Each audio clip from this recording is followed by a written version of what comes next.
ఇందాక స్కూల్లో వచ్చేటప్పుడు ఈ స్కూల్లో సుమారు 575 మంది పిల్లలు, కానీ వాళ్ళ పిల్లల మీద బాధ్యతతో ఎవరైతే బాధ్యతగా ఉంటారో, ఎవరైతే వాళ్ళ పిల్లల భవిష్యత్తులో బాగుండాలని కోరుకుంటారో వాళ్ళు మాత్రమే, కేవలం 50 మంది మాత్రమే ఇక్కడ వచ్చినట్లు అనిపిస్తుంది నాకు. మీరందరూ వచ్చినందుకు, మీ పిల్లల మీద బాధ్యతతో వచ్చినందుకు మన పిల్లలతో మనం మాట్లాడడం లేదు, మన పిల్లలకు మనము విద్యాబుద్ధులు నేర్పించడం లేదు. రవిగౌడ్ గారు అన్నట్లు, మన గంగాధర్ నాయుడు గారు అన్నట్లు మనము పిల్లలు ఏది అడిగితే అది ఇస్తున్నాం. మన కష్టపడైనా, అప్పు చేసైనా, ఏం చేసైనా కూడా మన పిల్లలు అడిగింది మనం ఇస్తున్నాం. దానివల్ల లాభాల కంటే నష్టాలు ఎక్కువ. ఇప్పుడున్న ఈ సమాజంలో మొబైల్ ఫోన్ ఎంత హాని చేస్తుందో మీకు అందరికీ ప్రత్యేకంగా చెప్పాల్సిన పని లేదు.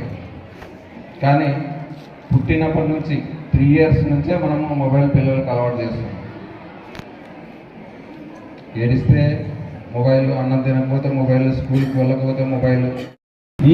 ఈ స్కూల్లో, మోడల్ స్కూల్లో ఇంకో ఉద్దేశం ఏమంటే, మోడల్ స్కూల్లో గౌరవ ప్రిన్సిపల్ మేడం గారు చాలా మంచివారు. మేడం గారు స్కూల్ కమిటీ చైర్మన్ ఒక్కటే చెప్తారు, ప్రతి సమస్య కూడా చాలా సీరియస్గా తీసుకు.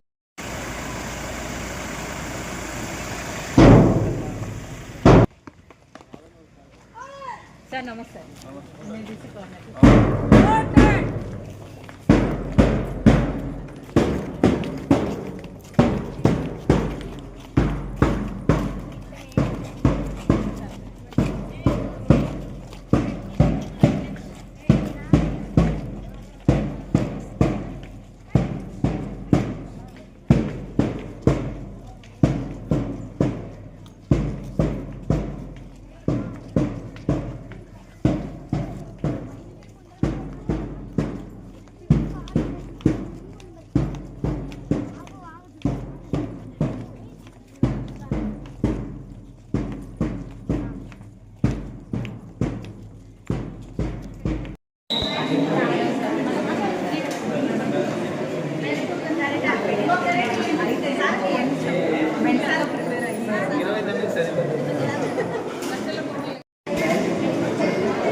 తర్వాత